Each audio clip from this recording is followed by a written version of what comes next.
Well, good morning, everyone.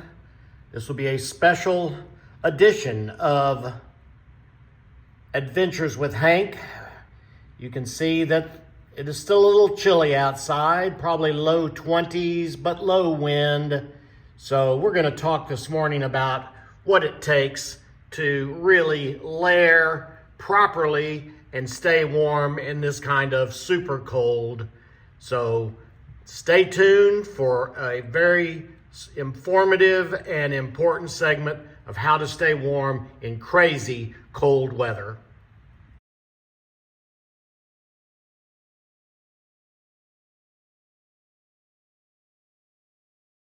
We're talking about clothes. We're talking about staying warm and what does it really mean to layer on to stay warm and, of course, stay safe. Let's start at the beginning, which would be the base. A lot of people have and have used for years, like I have, your basic long underwear. I find that those are very helpful, if not vital. And also the top is important, just a nice wicking material, long sleeve shirt, and the long underwear, and that will get you started. For this particular winter, I have made a new purchase of an old staple, and that is a onesie, a long underwear that is a one-piece. You can see very high tech with the buttons, but I'm wearing one now, and this is my other one. I find that it's wonderful and has a lot of actual advantages over the two-piece. The next layer will be your pants.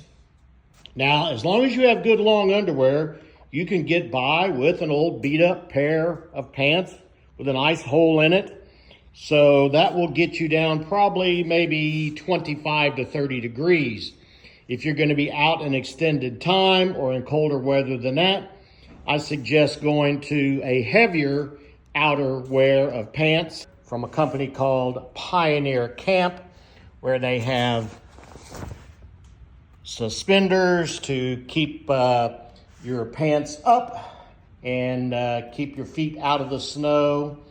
Next, we have a tried and true full work bib from Carhartt, a standard, pretty darn low cost, especially if you buy it when it's no longer cold.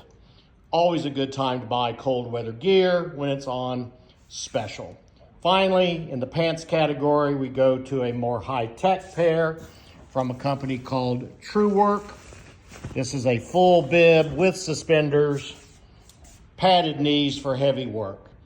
Whatever you choose, pants, especially ones that keep you dry, are very important.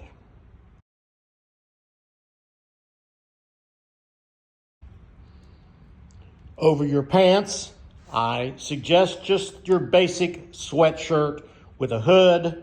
I have my Woody's Cafe from Santa Cruz Wharf to make me think of warm weather, or it doesn't have to be fancy.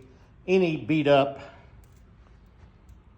sweatshirt will do, no matter how old or how many times you've worn it. The next and most important thing probably at this point is what you're wearing over the sweatshirt. Your next layer, if it's really wet, rainy, on a boat, extremely windy, go with a true waterproof rain gear. A lot of things are water resistant, not waterproof. If you're going to be in super wet, go waterproof.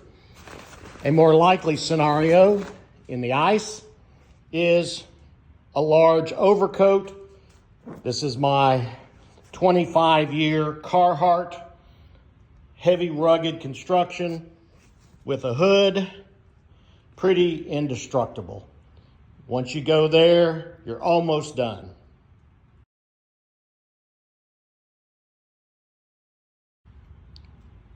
The next category is keeping your head warm, another vital piece of outerwear. You say, what's the ball cap doing there? Two functions, basically. One is helps keep the hood on your jacket out of your eyes, obviously keep some snow out, at least a little bit. but you're going to have a bula underneath that covers your head and your face. On top of the bula, you go with the standard tassel cap. You go with the Elmer Fudd hat, one of my favorites, or you go with the Nanook of the North look. Head, very important. Next, we'll go to hands.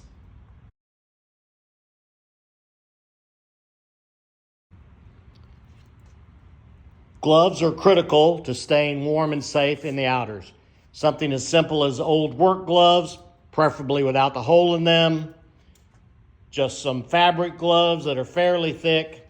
But if you're going truly cold weather for a period of time, I go with mittens with liners. Mittens with liners are extremely warm and will protect you when you're in the wild, even if it's just your own backyard.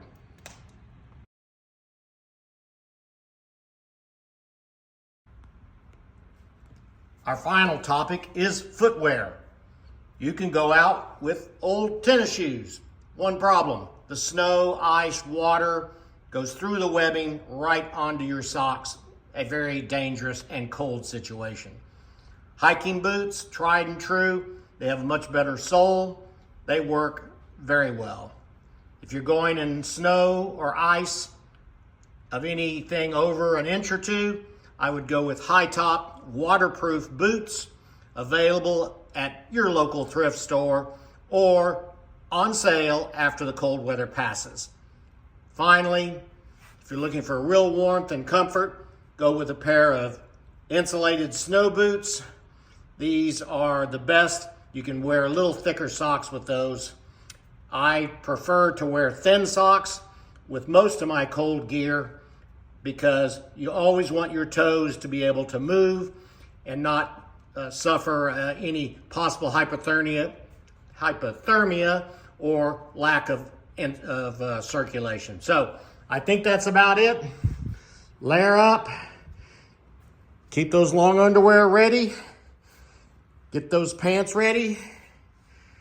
And then settle in for a long day in front of the fireplace. Stay warm, everyone. Stay tuned for the next Adventures with Hank.